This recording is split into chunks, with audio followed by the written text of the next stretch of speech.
Apakah teman-teman tahu korupsi dan gratifikasi adalah permasalahan serius yang dapat merusak bangsa ini? Membuat pelayanan publik menjadi kacau, akses pendidikan yang tidak merata, merusak iklim investasi dan menyebabkan ekonomi biaya tinggi.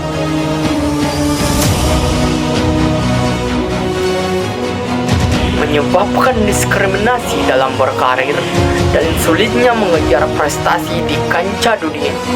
Karena itu, mari kita semua bersatu untuk memutus mata rantai korupsi dan gratifikasi. Jadilah pahlawan integritas dan hapus diskriminasi akibat korupsi.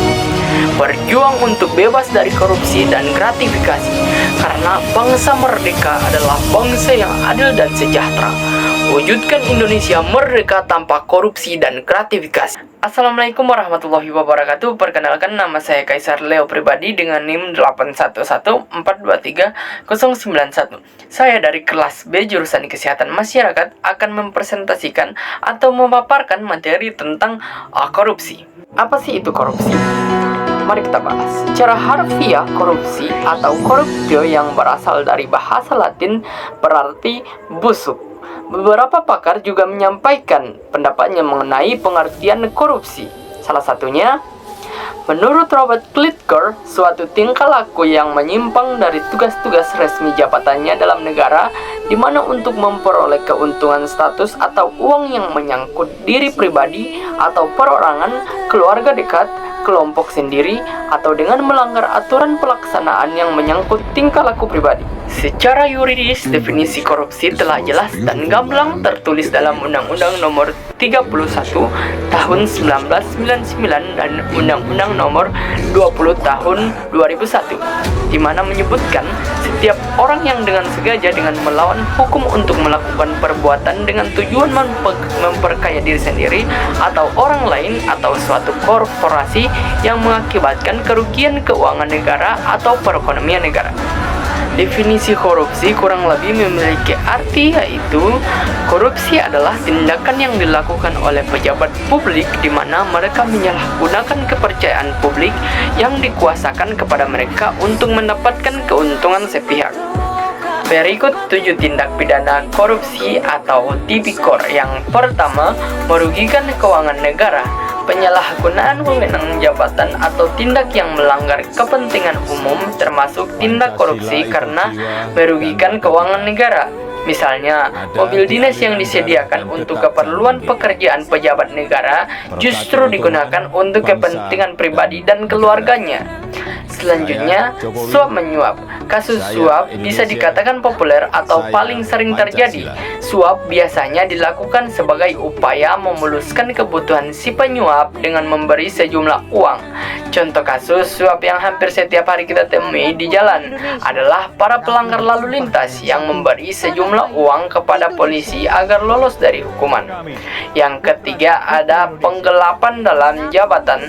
Pelaku tindak korupsi ini adalah mereka yang memiliki jabatan tertentu dan melakukan tindakan penggelapan uang atau dokumen berharga lain yang menguntungkan dirinya. Contoh kecil yang mungkin pernah terjadi di sekitar kita adalah menggunakan kwitansi kosong agar nominal uang di dalamnya dapat direkayasa oleh si pelaku.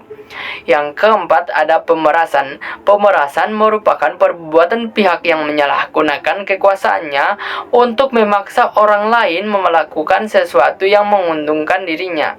Contohnya, pungutan liar atau pungli yang dikenakan oleh aparat kepada masyarakat sebagai tarif pengurusan dokumen tertentu, padahal seharusnya pengurusan dokumen ini bebas biaya. Yang kelima, ada perbuatan curang.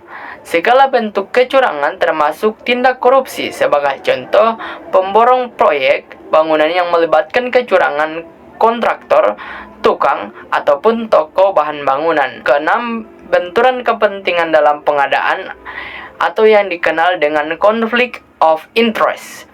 Maksudnya adalah seorang pejabat yang dihadapkan pada peluang untuk menguntungkan dirinya sendiri, keluarga, ataupun kroni-kroni misalnya. Meskipun dilakukan tender dalam proyek, pegawai negeri ikut terlibat dalam proses dengan mengikut sertakan perusahaan miliknya. Terakhir adalah gratifikasi. Tindak pidana korupsi ini sangat dekat dengan masyarakat, bahkan banyak yang tidak sadar bahwa secara tidak langsung mereka melakukan gratifikasi. Gratifikasi merupakan pemberian hadiah dalam bentuk apapun kepada pejabat publik dengan harapan adanya timbal balik dari si penerima. Hadiah yang diberikan bisa berbentuk tiket perjalanan gratis, paket liburan gratis, parsel hari raya, dan lain sebagainya. Dari penjelasan ketujuh bentuk korupsi dan contohnya, apa yang menyebabkan pelaku melakukan berbagai tindak korupsi tersebut. Menurut Ghosn teori, faktor-faktor penyebab korupsi ini meliputi yang pertama, ada greediness atau keserakahan, yang kedua, ada opportunities atau kesempatan, yang ketiga, needs atau kebutuhan, dan yang keempat, exposure atau pengungkapan, yang berarti konsekuensi yang dihadapi oleh pelaku kecurangan apabila pelaku terbukti bersalah. Pendapat lain menyebutkan bahwa korupsi dapat terjadi karena terpaksa, memaksa, dan dipaksa.